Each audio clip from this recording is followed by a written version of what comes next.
નમસ્કાર મિત્રો, અમારા નવા વિડીયોમાં આપ સૌનું હાર્દિક સ્વાગત છે। મિત્રો, આજે આપણે વાત કરીશું પાંચાળ પ્રદેશમાં તમે દુલા રણછોડનું નામ આપો એટલે લોકો તમને માર્ગ કરી દે, આવી એની હાંક। એ 5 હાથ ઊંચો, કરડી આંખો, હંમેશા લાલ સોળ જ હોય, કોઈએ એને હસતા જોયો જ નથી। એની જ્યાં હાજરી હોય ત્યાં વાતાવરણ પણ ભારેખમ બની જાય। પાંચાળમાં એવું કહેવાય કે ચોમાસામાં જો મોરલા ટહુકતા હોય અને જો બુલેટ લઈને દુલો નીકળે તો ટહુકતા મોરલા પણ બંધ થઈ જાય, અને જ્યારે લાલ રંગનું એનફિલ્ડ બુલેટ રોડ પર નીકળે ત્યારે રસ્તા પર જતા લોકો એને તરત જ માર્ગ આપી દે। ધંધો બાપદાદાનો ત્રીજી પેઢીથી હાલ્યો આવે, ઈ વ્યાજવટાનો। આમાં જો કે બીજા કરતાં સજ્જન માણસ વધારે, વ્યાજ લેવાનું નહીં, પણ જે નક્કી થયું હોય એ ક્યારેય લોઢે લાકડી મૂકવાનું નહીં। દુલાની બીજી ખાસિયત એ હતી કે એ કદી વ્યાજનું વ્યાજ ના લેતો, અને ત્રીજી અને મહત્ત્વની ખાસિયત એ હતી કે એ વધુમાં વધુ 2 વર્ષ સુધી જ પૈસા વ્યાજે આપતો। 2 વર્ષ સુધીમાં તમે ગમે ત્યારે પૈસા આપી શકો, પણ 2 વર્ષ ઉપર 1 અઠવાડિયું પણ ગયું હોય ને તો પછી તમારી ઘેરે ગમે ત્યારે દુલા રણછોડનું બુલેટ આવીને ઊભું રહે, એ નક્કી નહીં। અને પછી તમે ઘર વેચો, જમીન વેચો, ઘરેણાં વેચો કે પછી છેવટે જાત વેચો, પણ દુલા રણછોડનું બુલેટ પૈસા લીધા વગર જાય નહીં। દર રવિવારે દુલો ઉઘરાણીએ નીકળે, અરજણ એનો સેક્રેટરી, ક્રમ હિસાબનીશ। એ કાપલીઓ આપે, કાપલીઓમાં નામ હોય, ગામ હોય અને રકમ હોય, જેમ કે ધના સગન ભડલી 4000, વશરામ જીવણ ઇતરિયા 8000, આવી જેટલી મુદત સાંડી ગયેલા કાપલીઓ હોય ને એ ઉઘરાણી રવિવારે પતાવી લેવાની, બાકી સામેથી એની વાડીએ બેસવાનું। જેને પૈસા જોતા હોય એ વાડીએ આવે, પૂછપરછ થાય, રકમ નક્કી થાય। સમય તો નક્કી જ 2 વર્ષ સુધીમાં ગમે ત્યારે આપી જાઓ। અને પછી બાજુમાં ઊભેલા અરજણને દુલો કહે, અરજણ આપ આને 50000, એટલે અરજણ જાય વાડીમાં બનાવેલા એક મકાનમાં। ત્યાં હોય એક મોટો પટારો અને એમાં બધા બંડલ ગોઠવેલા, 1000ના, 500ના અને 100ના બંડલમાંથી એને પૈસા અપાય। એક કાપલી બને, એમાં નામ, ગામ અને રકમ અને તારીખ લખાય, કામ પૂરું। બીજું કોઈ જ જાતનું લખાણ નહીં। અમુકને વખાણની જરૂર ના પડે એમ દુલા રણછોડને લખાણની જરૂર ના પડે। અને હા, એક વાત તો કહેવાની જ રહી ગઈ કે દુલો ઉઘરાણીએ એકલો જ જતો, 2-3 ભાડુતી માણસોને ઉઘરાણી લઈ જઈને રોપ જમાવવો એવી લુખ્ખાગીરી એના લોહીમાં હતી જ નહીં। એનો બાપ રણછોડ હરજી અને એનોય બાપ હરજી કેશુ પણ એકલા જ ઉઘરાણીએ જતા। ફેર એટલો કે એ બધા ઘોડી પર જતા અને આ દુલો બુલેટ પર જતો। પોષ મહિનાની કડકડતી ટાઢના એક રવિવારે સવારે 8 વાગે દુલાનું લાલ રંગનું બુલેટ તૈયાર થયું અને દુલો બોલ્યો, અરજણ? અને અરજણ તૈયાર જ હતો, 4 કાપલીઓ લઈને। દુલાએ કાપલી જોઈ, કાપલી પ્રમાણે ગામનો રૂટ તૈયાર થયો, અને હવે તો મોબાઈલ આવી ગયા હતા એટલે અરજણે અગાઉથી બધાને જાણ કરી દીધી હતી કે દુલા શેઠ રવિવારે આવશે એટલે તૈયાર રહેજો। ફક્ત એક ખંભાળાના નાનજી ધનજી પાસે ફોન ન હતો। બધાને કહેવાય ગયું છે ને? દુલાએ કાળું જાકીટ પહેરીને મોઢામાંથી સિગરેટના ધુમાડા કાઢતા કાઢતા કહ્યું, હા, એક ખંભાળિયાનો નાનજી ધનજીને સમાચાર નથી અપાણા. એની પાસે ફોન જ નથી, પણ બીજાને ફોન કરીને કહેવરાવ્યું તો છે. પછી સમાચાર આપ્યા હોય કે ના આપ્યા હોય એ ખબર નથી. અરજણે કહ્યું. એમ કહીને દુલાએ સિગરેટનો છેલ્લો કસ મારીને બુલેટ ઉપાડ્યું. મગજમાં રૂટ તૈયાર જ હતો. ગોખલાણા, વાંકિયા, શાકપુર અને છેલ્લે ખંભાળા. જસદણથી ઉપડેલું બુલેટ ગોખલાણાના પાદર પહોંચ્યું. ત્યાં પાદરમાં જ કરમસી તૈયાર હતો પૈસા લઈને. વહીવટ પત્યો. વળી પાછી એક સિગરેટ સળગાવી. 5 મિનિટ વાતો થઈ કરમસી હારે અને પછી સિગરેટનો છેલ્લો કસ મારીને બુલેટ ઉપડ્યું વાંકિયા બાજુ. આમને આમ 3 જણાનો વહીવટ પતાવીને છેલ્લે બપોરે 12 વાગ્યે બુલેટ ખંભાળાને પાદરે આવીને ઊભું. પાદરમાં પૂછપરછ કરીને નાનજી ધનજીના ઘરનું સરનામું પૂછ્યું. એને સોરાથી જમણી બાજુ વળી જાવ ને તે તળાવની પાળ પાસે છેલ્લે એક કાચું મકાન આવે ઈ નાનજીનું ઘર. બુલેટ ઉપડ્યું. નાનજીના ઘર પાસે આવીને ઊભું રહ્યું. નાનજી ધનજી છે ઘેરે? જવાબમાં એક બાઈ બહાર આવી. માથા પર સાડીનો શેડો સરખો કર્યો ને બોલી, હા છે ને, આવો ઘરમાં. અને એને બહાર મોકલો. કયો કે દુલા રણછોડ આવ્યા છે. એને અઠવાડિયાથી તાવ આવે છે ને ઊભાય થઈ શકે એમ નથી. તમે અંદર આવો. દુલા રણછોડ ક્યારેય ઉઘરાણીએ જાય ત્યારે કોઈના ઘરે જાય નહીં, કોઈનું કશું ખાય નહીં કે કોઈના ઘરનું પાણી ના પીવે.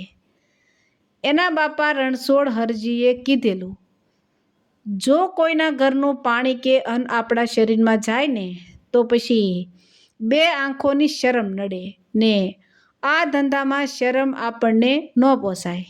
એટલે બને ને ત્યાં સુધી પાદરવાડી કે રસ્તામાં વહીવટ પતાવી દેવો, પણ કોઈના ઘરે જાવું જ નહીં. પણ કોણ જાણે કેમ આજે એના પગ ઘરની ઓસરી તરફ વળ્યા. ફળિયામાં એક ચીથરે હાલ કપડામાં એક ડોશીમાં સૂતા હતા લીમડાના સાંયે. એક કહેવા ખાતરનું મકાન હતું, બાકી પડું પડું થઈ રહેલી દિવાલો હતી. આગળ ઓસરીની જમણી બાજુમાં એક ખાટલો, એમાં તાવને કારણે નંખાઈ ગયેલા શરીરે નાનજી ધનજી સૂતો હતો એ બેઠો થયો. બાજુમાં એક 8 વર્ષની દીકરી લેશન કરતી હતી. એકદમ રૂપાળી અને ડાહી કહી શકાય એવી નાની દીકરી સબરકાર નજરે દુલાને સ્મિત ચહેરે આવકારી રહી હતી. એની આંખોમાં વિસ્મયના ભાવ હતા.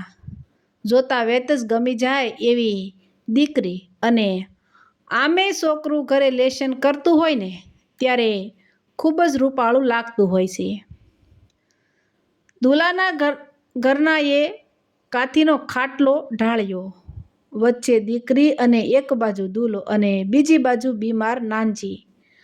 આપણો વદાડ પૂરો થયો ધના, દુલાએ એની વારસાગત વૃક્ષ ભાષામાં કહ્યું. ધનજી એની પાસેથી ₹1,00,000 2 વર્ષ પહેલાં લઈ આવ્યો હતો મોટી દીકરીના લગ્ન માટે. કટકે કટકે ધનજીએ 20,000 અને વ્યાજ આપી દીધેલું, પણ તોય હજુ 80,000 આપવાના બાકી હતા. એ અપાઈ જાત, પણ છેલ્લા 2 વર્ષ તો ધનજીને ટાળી દીધેલો. એવા નબળા વર્ષ ગયા ને કે વાત ના પૂછો. ને ઉપર ધનજીની વહુને એપેન્ડિસનું ઓપરેશન કરાવેલું, તે 30,000 ત્યાં વપરાઈ ગયા. ને અધૂરામાં પૂરું એ પડ્યો બીમાર, તે પૈસાનો જોગ જ ના થઈ શક્યો. હા ખબર છે દુલા શેઠ, પણ થોડી કપાણ છે ને એટલે મેળ નથી થયો.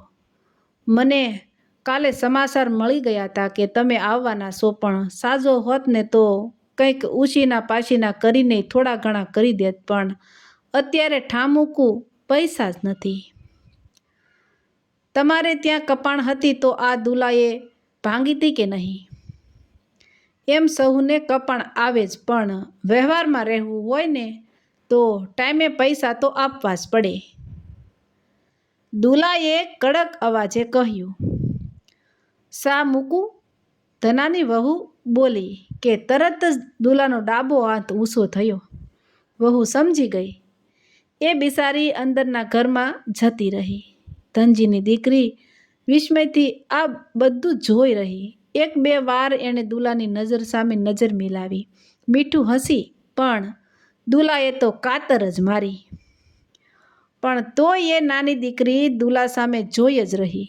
એણે લેશન કરવાનું હવે બંધ કરી દીધું હતું. હવે એ બધી લપ મૂક. ધના, તું ખોરડું વેચ, ખેતર વેચ કે તારી જાતને વેચ, તું ગમે એ કર, પણ દુલા રણછોડનું બુલેટ તો પૈસા લઈને જ જશે. જો મારે મારું લેવાનું છે. હું કોઈનું ઝૂંટવતો નથી કે હું કોઈને પરાણે પૈસા વ્યાજે આપતો નથી. બીજા બધા 3% લે, વ્યાજનું વ્યાજ ચડાવે, હું 1.5% જ લઉં છું. બીજા તમારી પાસે જમીન લખાવે કે ઘરેણાં લે, હું એવું કરતો નથી, પણ મારા ટાઈમે મને પૈસા મળવા જોઈએ. બુલેટ પૈસા લીધા વગરનું કોઈ દી ગયું નથી અને જાશે પણ નહીં. દુલાની અસલિયત બહાર આવી રહી હતી. ધનજીની વહુએ અંદર ઓરડામાં ડૂસકું ભર્યું. કોણ જાણે પેલી નાની દીકરીને સૂઈ સૂજ્યું કે એણે પોતાનું દફતર ખોલ્યું ને એક જૂનું કંપાસનું બોક્સ કાઢ્યું ને ઊભી થઈને સીધી દુલા પાસે ગઈ ને હસતા ચહેરે એની સામે તાકી રહી. એક જાણે કે ત્રાંડક થયું.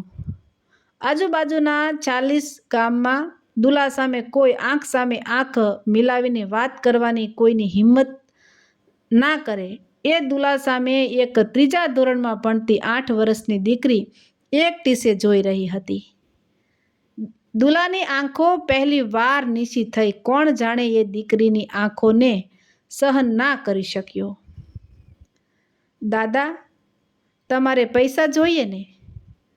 હું આપું. દાદા, તમને પૈસા. એમ કહીને દીકરીએ દુલાના ચહેરા પર પોતાનો હાથ ફેરવ્યો. પોતાના કંપાસ બોક્સ ખોલ્યું અને એમાંથી જે નોટું હતી એ દુલાના ખોળામાં નાખી દીધી. હવે દુલો તેની સામે જોઈ જ રહ્યો. દીકરી બોલતી ગઈ ને દુલો સાંભળતો ગયો. બાકી અત્યાર સુધી દુલો બોલતો અને બીજા સાંભળતા, આજે દુલો સાંભળતો ગયો. એ કાલી ગયેલી ભાષા. દાદા કહું, આ પૈસા કોણે આપ્યા? આ 50ની નોટ મારા જીજુએ આપી. દિવાળીએ આવ્યા હતા ને એણે. અને દાદા, આ 100ની નોટ મારી દીદીએ આપી ને બાકીની નોટ મને ગામનાએ આપી બેસતા વર્ષે. હું બધાને પગે લાગવા ગઈ હતી ને તે બધાએ આપી.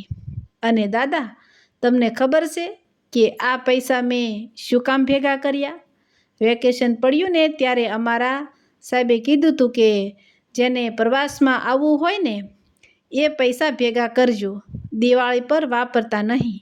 એટલે દાદા, મેં આ પૈસા ભેગા કર્યા છે ને ઘણા બધા પૈસા. દાદા, એમ કરો દાદા, તમે રાખો આ પૈસા, હું પ્રવાસમાં નહીં જાઉં. દીકરી બોલતી હતી ને દુલાના કાળજામાં સરીઓ ભોંકાતી હતી. એક કાળમીણ પથ્થરની અંદર સળવળાટ થઈ રહ્યો હતો. ધનજીની આંખોમાં આંસુ હતા. સુમી બેટા, તું અંદર આવ. ધનજીની વહુ આટલું બોલી ને એને લેવા આવી કે તરત જ દુલાનો ડાબો હાથ ઊંચો થયો. વહુ બારણાની વચ્ચે જ ઊભી રહી ગઈ. દુલાએ સુમીને માથે હાથ ફેરવ્યો ને પૂછ્યું, કેટલામું ભણે છે? 3જું ધોરણ. સુમીએ 3 આંગળી બતાવીને કહ્યું. દુલો હસ્યો, ધીમું હસ્યો.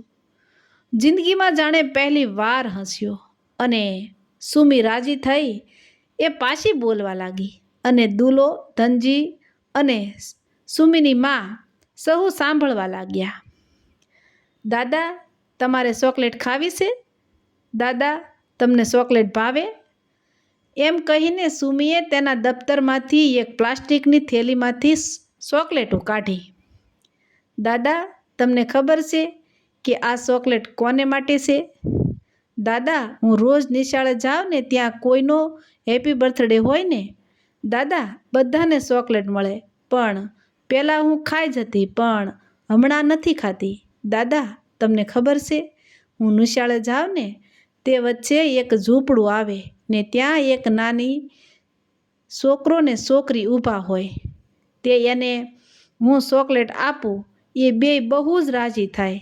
દાદા, પછી તો એ રોજ ઊભા હોય, પણ છેલ્લા 5 દીથી દાદા આ ચોકલેટ ભેગી થઈ છે. એ છોકરીનો ભાઈ મરી ગયો. દાદા, એનો ભાઈ મરી ગયો. દીકરીએ કીધું, મારો ભાઈ મરી ગયો, હું ચોકલેટ નહીં ખાઉં. દાદા, તે વાતે સાચીને, મરી જાય ને ત્યારે તો રોવાય ને, ચોકલેટ ના ખવાય, એટલે હું ચોકલેટ નથી ખાતી. પણ તમે ખાવ દાદા, એમ કરો. દાદા, આ બધી રાખો તમે. એ દાદા, તમે રડો છો? દુલો તૂટી ગયો. એક નાની સુમી આગળ આજ એ હારી ગયો ને સુમીનો એક શબ્દ તેના કાળજાની આરપાર ઉતરી જતો હતો. એને ચોકલેટની વાત આવતા જ એ સાવ ભાંગી પડ્યો. 20 વર્ષ પહેલાંની વાત યાદ આવી ગઈ. પોતે એક રવિવારે આવી જ રીતે બહાર ઉઘરાણીએ જતો હતો અને એની 8 વર્ષની દીકરીએ કીધેલું કે બાપુ, મારા માટે ચોકલેટ લાવજો, અને એ આખી થેલી લાવેલો. પણ જેવો ઘરમાં આવ્યો કે હાથમાંથી ચોકલેટની થેલી પડી ગયેલી. પોતાની લાડલી દીકરીનું સર્પ કડવાથી મૃત્યુ થયેલું હતું. એ આખી ઘટના તાજી થઈને દુલો સુમીને બથ ભરીને રોયો. એકદમ મોકળા મને દુલાએ ડૂસકા ભર્યા. ધનજીની વહુ બધા જ રોતા હતા. થોડી વાર પછી સહુ શાંત થયા. બેન, શા મૂકો, દુલાએ કોમળતાથી કહ્યું. કાળમીંડ પથ્થરમાંથી નીકળતા ઝરણાનું પાણી હંમેશા મીઠું જ હોય છે. ધનજીની સામે હાથ જોડીને કહ્યું, ધનજી, મારી આટલી વાત માનજે, ના માનને તો તને આ સુમીના સોગંદ છે. આજથી તું મુક્ત છે ધનજી, તારી માથે મારું કોઈ જ લેણું નથી, અને આ બીજી રકમ આ દીકરી માટે છે. એમ કહીને આવેલી બધી ઉઘરાણી ધનજીએ આપી દીધી. ધનજી પણ રોઈ પડ્યો. આ વખતે એની આંખોમાં હરખના આંસુ હતા. સુમીની માં શા લાવી. દુલાએ આજ પહેલી વાર એના બાપની સલાહ તોડી હતી. સુમી વિસ્મયથી આ બધું જોઈ રહી હતી. એને તો કશી જ ખબર નહોતી કે શું બની ગયું હતું. દુલો ઊભો થયો, સુમીને ઉસકી લીધી અને બુલેટ માથે બેસાડીને કીધું, કાંઈ કામ હોય તો 2 ધડક આવતો રહેજે, આને પણ સાથે લાવજે, સુમીને ભણાવજે, ખરસથી ના મૂંઝાતો. અને હા, તે તો એક દીકરીને વળાવી છે ને, આના લગ્ન વખતે તને યોગ્ય લાગે તો મને કન્યાદાન કરવા દેજે. સુમીને માથે હાથ મૂકીને સુમીને નીચે ઉતારી અને બુલેટ ચાલ્યો. અને એ સાંજે વાડીએ દુલો બોલ્યો, તાપણું તાપતા તાપતા, અરજણ, બધી કાપલીઓ લાય. અને પછી અરજણ કાપલીઓ લાવ્યો. બધી જ કાપલીઓ દુલાએ તાપણામાં નાખી દીધી અને કહ્યું, જેને પૈસા આપવા હશે એ જાતે આવીને આપી જશે. હવેથી આ દુલા રણછોડ કોઈની ઉઘરાણીએ નહીં જાય. અને દુલાએ સિગરેટ સળગાવી અને એક ઊંડો કસ માર્યો. દુર્જન જ્યારે પૂરેપૂરો સર્જન બને છે ત્યારે એ વંદનીય બને છે. તો મિત્રો આવા જ નવા વિડીયો જોવા માટે અમારી ચેનલ લાઇક, શેર અને સબસ્ક્રાઈબ કરજો. વિડીયો સાંભળવા બદલ ખૂબ ખૂબ ધન્યવાદ. તો મિત્રો મળશું એક નવા વિડીયો સાથે. ત્યાં સુધી આવજો.